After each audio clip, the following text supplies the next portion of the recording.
بسم اللہ الرحمن الرحیم۔ السلام علیکم۔ اشفاق احمد کہتے ہیں کہ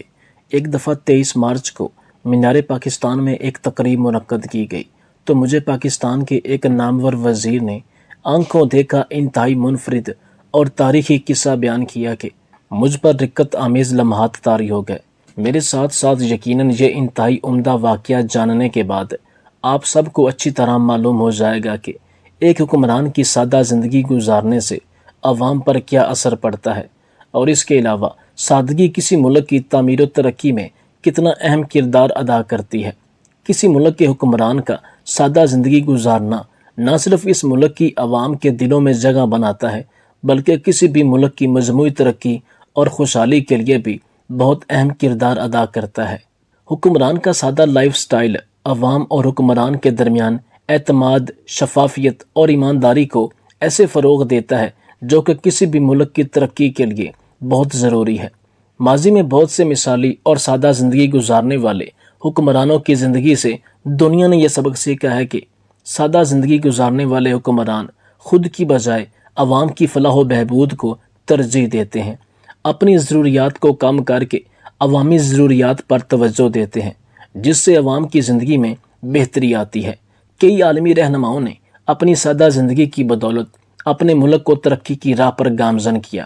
آپ مہاتما گاندھی کو ہی دیکھ لیں، ان کی سادگی اور قریبی لوگوں کے ساتھ اچھے تعلقات نے ہندوستانی عوام کو ایک نئی زندگی بخشی، اور اگر نیلسن منڈیلا کی بات کریں تو ان کی بھی سادہ اور عزم بھری زندگی نے جنوبی افریقہ کو نسلی تعصب سے نجات دلا دی۔ یہ حقیقی واقعہ کچھ یوں ہے کہ 1966 کی بات ہے کہ جب بیجنگ میں چین کے ثقافتی انقلاب کی ایک تقریب ہو رہی تھی، اور اس تقریب میں مختلف ممالک کے بہت سے ایسے سفیر آئے ہوئے تھے جو چین کی ثقافتی تاریخ اور ترقی کو قریب سے دیکھنے کے خواہش مند تھے۔ ہر طرف رنگا رنگ لباس، خوشبوئیں اور موسیقی کا ماحول تھا، اور اس تقریب میں ایک پاکستانی سفیر بھی بیٹھا ہوا تھا جس نے مکمل پینٹ کوٹ اور ٹائی وغیرہ لگائی ہوئی تھی۔ اس دوران اچانک اس سفیر کی نظر چین کے حکمران موزے تنگ کے جوتوں پر پڑی۔ وہ کیا دیکھتے ہیں کہ چین کے حکمران کا جوتا جگہ جگہ سے پھٹا ہوا تھا، اور ایسے لگتا تھا کہ جیسے یہ جوتا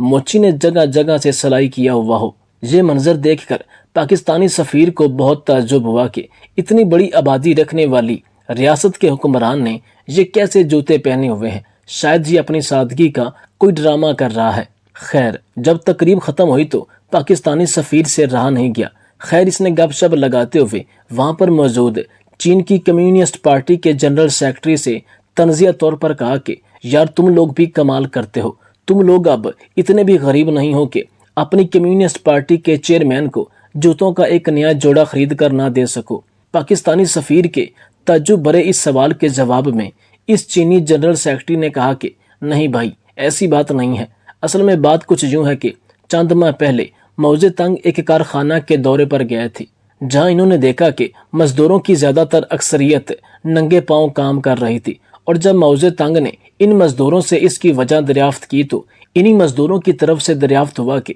ہمارے پاس اتنے پیسے نہیں ہیں کہ ہم نئے جوتے خرید سکیں۔ یہ سب سن کر موزے تنگ کو ان مزدوروں پر بہت ترس آیا، اور جب اس دوران انہوں نے اپنے نئے جوتوں پر نظر دوڑائی تو اسے بہت شرمندگی محسوس ہوئی کہ تو کیسا حکمران ہے جس کی رعایا کے پاس پہننے کے لیے جوتے نہیں، اور تو نئے جوتے پہنتا ہے۔ تو پھر اسی افسردگی کے عالم میں موزے تنگ نے وہاں کھڑے کھڑے ہی سرے عام یہ اعلان کر دیا کہ اب میں بھی اس وقت تک جوتوں کا نیا جوڑا نہیں خریدوں گا جب تک اس کارخانے کا ہر مزدور اس قابل نہیں ہو جاتا کہ وہ اپنے لیے نیا جوتا خرید سکے۔ چنانچہ پھر اس واقعہ کے بعد جب بھی موزے تنگ کا جوتا کہیں سے پھٹ جاتا تو وہ بجائے نیا جوتا خریدنے کے اسی جوتی کو مرمت کروانے کے لیے موچی سے پیوند لگوا لیتے ہیں۔ سفیر کہتا ہے کہ میری حیرانگی کا کوئی عالم نہ رہا کہ ہم ایک ترقی پذیر ملک کے سربراہ کس قدر اعلیٰ اور قیمتی جوتے کپڑے پہنتے ہیں تاکہ لوگوں میں ہماری واہ واہ ہو سکے،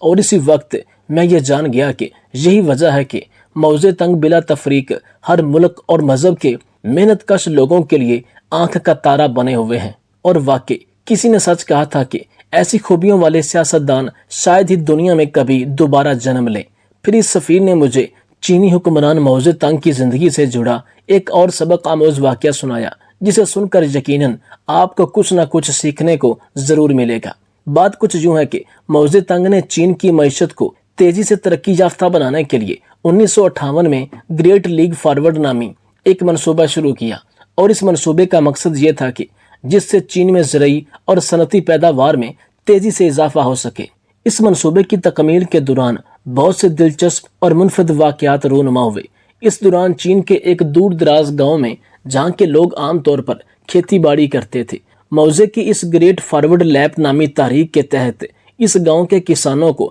دھاتوں کی پیداوار بڑھانے کی غرض سے یہ حکم دیا گیا کہ وہ گھر میں موجود لوہے اور دھات کے برتنوں کو پگھلا کر لوہا بنانے میں لگ جائیں۔ اور جب پورا گاؤں اس تحریک کے تحت اور اپنے حکمران کا حکم مانتے ہوئے اس کام میں مگن ہو گیا، تو تھوڑے ہی مہینوں بعد ایک دن موزے تنگ نے سوچا کہ کیوں نہ میں اب خود جا کر اس گاؤں کا دورہ کروں، تاکہ میں کسانوں کی محنت اور جوش و خروش کو دیکھ سکوں کہ آیا انہوں نے میرے حکم کے تحت کتنا لوہا پگھلا لیا ہے اور اس کے نتائج کیا نکلے ہیں۔ جب بالآخر موزے تنگ اس گاؤں میں پہنچے تو کیا دیکھتے ہیں کہ گاؤں کے لوگوں نے ایک بڑی سی بھٹی بنائی ہوئی تھی، جہاں وہ برتنوں اور اوزاروں کو پگھلانے میں مصروف تھے۔ موزے نے دیکھا کہ سب لوگ انتہائی محنت سے کام کر رہے ہیں، لیکن افسوس نتیجہ ان کی توقعات کے مطابق نہیں نکل رہا تھا۔ پھر موزے نے مزید تحقیق کے لیے اس گاؤں کے ایک ایسے بزرگ سے بات چیت کی جو اس علاقے میں زراعت کا ماہر سمجھا جاتا تھا۔ ایک دن تنہائی میں بغیر کسی خاص سیکیورٹی اور پروٹوکول کے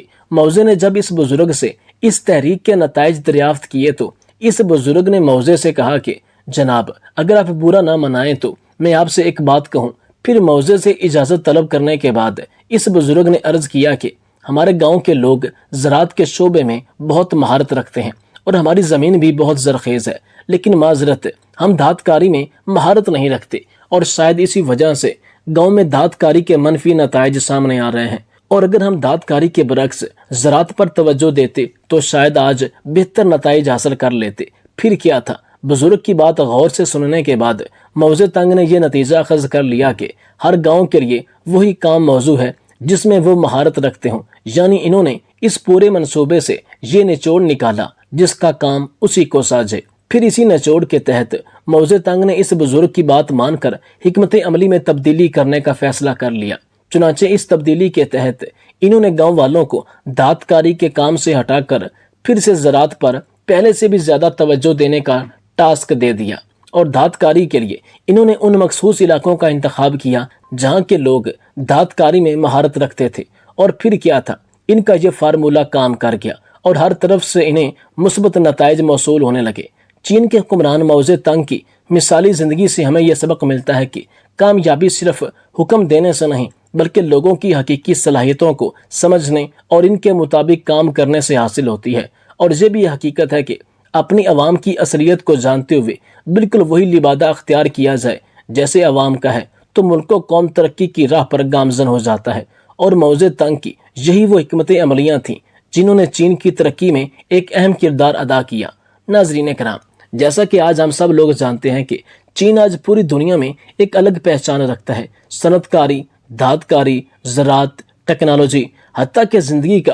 کوئی شعبہ بھی لے لیں، اس میں چین آپ کو پوری دنیا میں سب سے نمایاں نظر آتا ہے۔ چین کی بہت پرانی اور دلکش ثقافت ہے، انہیں اپنی ثقافت، اپنی زبان پر فخر ہے۔ آج پاکستان اور پاکستانی عوام کی طرح انہوں نے کسی سے اپنی زبان مستعار نہیں لی ہوئی۔ بدقسمتی سے ہمارے حکمران اور قوم مغربی لباس اور مغربی زبان بولنے میں فخر محسوس کرتے ہیں، لیکن چین میں آج بھی ایسا کچھ نہیں ہے۔ انہیں اپنی ثقافت، اپنے لباس، اپنی زبان بولنے پر سب سے زیادہ فخر ہوتا ہے، اور وہ اس بات پر ذرا بھی آر محسوس نہیں کرتے، کیونکہ ایک دفعہ امریکی وزیر کے آنے پر جب چائنا کے ایک وزیر سے کہا گیا کہ آپ انگلش زبان میں اپنی رائے دے دیں، تو انہوں نے صاف انکار کرتے ہوئے اپنی چینی زبان میں بڑی پریس کانفرنس میں میڈیا کے سامنے بیان دیا اور کہا کہ مجھے یہ زبان سب سے عزیز ہے اور اسی کو بولنے میں کمفرٹیبل ہوں۔ اس میں کوئی دو رائے نہیں کہ آنے والے دنوں میں چین پوری دنیا کی نمائندگی کرے گا، سپر پاور سے بھی بڑھ کر گریٹ سپر پاور کا خطاب